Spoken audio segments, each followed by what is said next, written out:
Hermanos, buenas noches.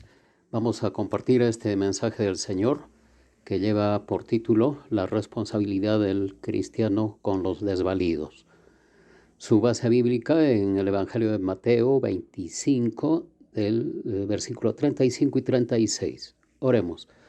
Padre Santo, bendito Dios, oh Señor Todopoderoso, te damos gracias por esta oportunidad de compartir tu palabra, rogándote tu Espíritu Santo, Señor, nos guíe, nos dirija, todo sea para honra y gloria de tu santo nombre y para el ministerio que tú, Señor, deseas para tu pueblo. En el nombre de Cristo Jesús oramos. Amén. Bien, vamos a dar lectura entonces a el Evangelio de Mateo, el capítulo 25, versos 35 y 36 dice: Porque tuve hambre y me disteis de comer, tuve sed y me disteis de beber, fui forastero y me recogisteis, estuve desnudo y me cubristeis, enfermo y me visitasteis, en la cárcel y vinisteis a mí. Si vemos las Santas Escrituras, desde el comienzo ya, desde el libro de Génesis, el Señor muestra su preocupación por las personas necesitadas. Y esto está a lo largo de todas las Escrituras, las Santas Escrituras. Dios ha mandado a su pueblo socorrer al desvalido, al que está en situación de desamparo, ya sea por su condición física o por su desventaja social o económica. Desvalido quiere decir destituido de ayuda o socorro, desamparado, desprotegido. Y a su vez desamparado es dejar atrás, dejar en apuros, soltar, abandonar, largar. La ilustración buena para este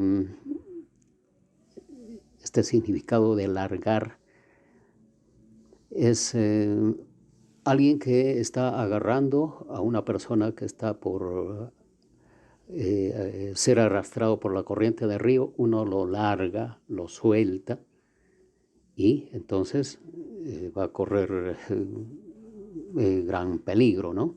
Se puede ahogar, etcétera. Entonces, eso nos muestra qué cosa es un desamparado, un abandonado. En el caso del síndrome de Down, que su Día Internacional se celebra por estos días, ¿no? Es lo que ha inspirado como motivo para este mensaje. Bueno, el síndrome de Down o síndrome de Down, su base genética es que en sus cromosomas, el portador de este síndrome tiene 3 cromosomas en lugar de 2 en el par 21. Entonces va a tener 47 cromosomas en vez de 46 que tienen los seres humanos. Y bien, estos niños tienen una característica, son niños plácidos. Estamos hablando de cuando son todavía tiernos, ¿no? Y plácidos, ¿qué quiere decir? Que son mansos, una tendencia a la sonrisa, a estar como si estuvieran alegres, y lloran muy poco. Y cuando son ya mayorcitos, cuando pueden relacionarse ya con las personas, son muy cariñosos, muy cariñosos. Entonces esto es una cosa muy saltante en ellos. Sus rasgos físicos son, tienden a ser de pequeña estatura, ser gruesos, sus manos cortas, los miembros superiores cortos, manos anchas, dedos también gruesos, anchos, sus ojos un tanto achinados y además de otras características menos notorias. Todos tienen un retardo mental que va a depender. Cuanto más la expresión de este cromosoma de más, cuanto más expresado está en su base genética, va a ser más grave el trastorno del desarrollo de su inteligencia, ¿no? Históricamente, los lisiados son considerados como desvalidos, lisiados en cualquiera de sus formas, ¿no?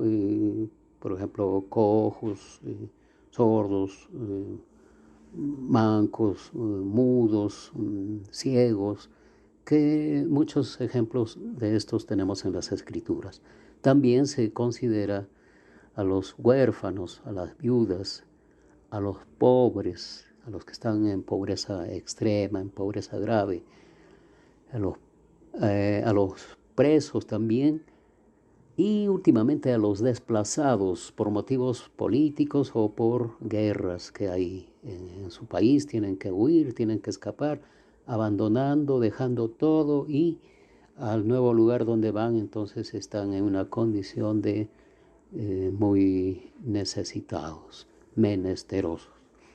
Para este mensaje vamos a hacerlo en 3 puntos.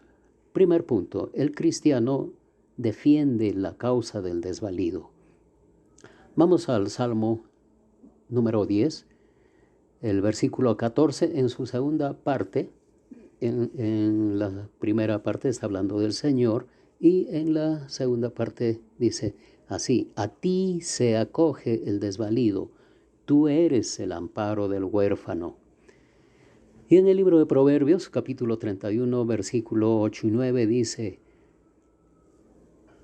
un consejo del Señor dice: abre tu boca por el mudo, en el juicio de todos los desvalidos. Abre tu boca, juzga con justicia y defiende la causa del pobre y del menesteroso. En nuestros tiempos, sobre todo, se caracterizan por la maldad extrema, el egoísmo, el personalismo, individualismo, donde cada uno ve solo sus propios intereses en medio de un bullicio mundanal en el que el fuerte aplasta al débil, el que tiene vara o influencias gana al que no las tiene. Y así por el estilo, este tipo de comparaciones. Los versículos que se han dado lectura son solo una muestra de lo que el Señor encarga a sus hijos para defender a estas personas, para salir en defensa, para darles valor a ellos, sean o no creyentes. Y no solo se trata de defenderlos, sino de proveer también para los menesterosos. En el libro de Levítico, capítulo 19, versículo 10, el Señor manda al que poseía un terreno y estaba realizando una cosecha, que debía dejar para el pobre y para el extranjero, para las viudas, que no debía llevárselo todo, sino dejar, ¿no?, un resto para estos necesitados, menesterosos. También en Proverbios, capítulo 19, versículo 17, dice: a Jehová presta el que da al pobre, y el bien que ha hecho se lo volverá a pagar. Aquí hay que considerar también que el Señor, como que está diciendo, el que ayuda a estas personas va a tener una retribución de parte de Dios. En el Levítico, capítulo 19, versículo 15, dice: ni favorecerás al pobre, ni complaciendo al grande. Con justicia juzgarás a tu prójimo. Eso es cuando se administra justicia, cuando se tiene que juzgar algo, se tiene que ser, pues, justo, ni favorecer ni a uno ni a otro. Otra cosa es salir en su ayuda, pero otra cosa es inclinar la justicia a favor de uno o de otro por cualquiera de las condiciones señaladas. El punto 2, la disposición y preparación para ayudar al desvalido. Vamos a la carta segunda de Timoteo, capítulo 3, versículo 17. Está hablando de la inspiración de las Sagradas Escrituras que viene de Dios por el Espíritu Santo, y señala también su utilidad práctica. Y dice así el versículo: a fin de que el hombre de Dios sea perfecto, enteramente preparado para toda buena obra. El hombre de Dios es un término un tanto técnico que se aplica a un predicador oficial de la verdad divina. Cuando dice sea perfecto, quiere decir que haga lo que tiene que hacer. No se refiere a que no tenga ningún defecto o que no peque, sino a hacer aquello que tiene que hacer. Eso es la perfección en el sentido de este versículo. Y preparado, enteramente preparado, significa que se capacite, esté capacitado para cumplir todas las exigencias del ministerio piadoso y justo. Aplica a todos los creyentes que reciben la palabra de Dios y la obedecen con gozo. Un buen ejemplo de esto lo tenemos en la segunda carta a los Corintios, el capítulo 9, versículo 2, donde el apóstol Pablo señala, resalta que los creyentes de Acaya, de las iglesias de Acaya, o sea, de Grecia, tenían una buena disposición, es decir, buena voluntad, siendo un estímulo para los creyentes de las demás iglesias. Ellos se prepararon desde un año antes para la ayuda a los necesitados de la iglesia de Jerusalén que estaban atravesando hambruna. Entonces, no lo hicieron improvisadamente, sino que se prepararon con anticipación. Y esto es un buen ejemplo para nuestros tiempos, para que nosotros también estemos preparados para cualquiera de estas situaciones con estas personas.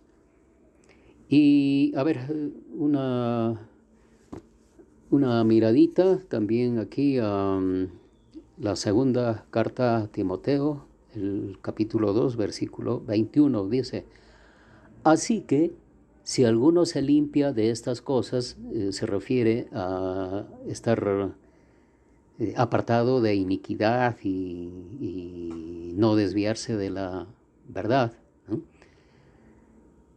Este será instrumento para honra, santificado, útil al Señor y dispuesto para toda buena obra.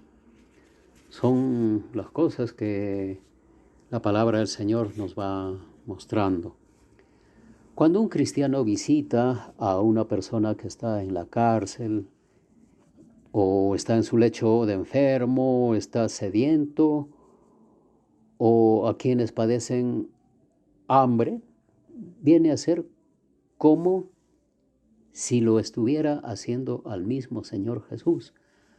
Así nos lo dice Él, y eso no es para jactancia o vanagloria personal, sino es andar en los caminos que Él quiere que andemos. Las buenas obras del cristiano, o buenas acciones, son el fruto de su conversión, son el fruto de su salvación, y no son la causa o raíz de la salvación, pues nadie se salva por sus buenas obras o por sus buenas acciones, sino que éstas, cuando son producto de un corazón y de una vida transformada por Cristo, son evidencia innegable de la fe redentora, ya que los salvos, los que somos salvos, hemos sido escogidos antes de la fundación del mundo, predestinados para ser conformes a la imagen de Cristo. Esto lo señalan muy bien las Escrituras en la carta a los Corintios. El punto 3. El cristiano obra por amor a su Señor. Jesús afirmó que toda la ley antigua, la ley antiguo testamentaria, se resumía en estas dos cosas: amar a Dios con todo el corazón, con todo el alma, con toda la mente y con todas sus fuerzas, y segundo, amar al prójimo como a sí mismo. Si se ama a Dios a la manera de la forma como quiere el Señor, se amará al prójimo. El motor de las buenas acciones sociales, en este caso, es el amor a Cristo y la fe en lo que Él manda. En este caso, esta conciencia social que se adquiere es inspirada por este amor a Él, y no se inspira en ideologías humanas de tipo político o social. En nuestros tiempos tenemos abundancia de eso. Las ONGs que ayudan, reciben plata del extranjero y también reciben ellos su remuneración, pero su inspiración es política o social. Es entonces una cuestión humana y no tiene que ver con la acción de ayuda, con las buenas obras del convertido al Señor, que las buenas obras vienen a ser consecuencia de esa fe redentora que se había mencionado. El texto de Mateo 25, 35 y 36 señala los principios por los cuales los cristianos seremos juzgados en el tribunal de Cristo. Seremos juzgados, y es el trato hacia los que tienen hambre, a los que están sin hogar, a los que son pobres extremos, están enfermos o en prisión o cualquier situación de necesidad que tienen. Jesús ve nuestro trato a los que están en desgracia como nuestro trato hacia Él. Lo que hacemos por ellos, por Él, por estas personas, lo hacemos para el Señor, lo hacemos para Cristo. Y Colosenses capítulo 3, versículo 23 dice: y todo lo que hagáis, hacedlo de corazón como para el Señor. Aquí la palabra de Dios realza el origen de las acciones sociales, sin buscar el favor de los hombres, sino buscar la gloria de Dios, siendo así el caminar cristiano una empresa espiritual sin desligarse del servicio a la humanidad. Bien, esos son los 3 puntos de este mensaje, y como conclusiones tenemos: primera conclusión, es mandato de Dios defender a los menesterosos, huérfanos, viudas, etc. Segunda conclusión, el cristiano debe estar dispuesto y preparado para ayudar a los desvalidos.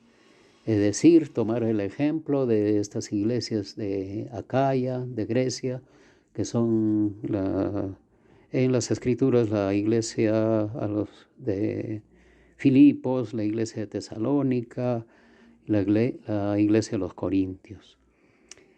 Y tercera conclusión, la inspiración para las buenas acciones del creyente, del cristiano, es el amor a Cristo. Bien, hermanos, que el Señor bendiga su palabra y la recibamos todos con mucha complacencia y atención para llevarla a la práctica. Que el Señor los bendiga, hermanos, bendiga a todos. En el nombre de nuestro Señor Jesucristo. Amén.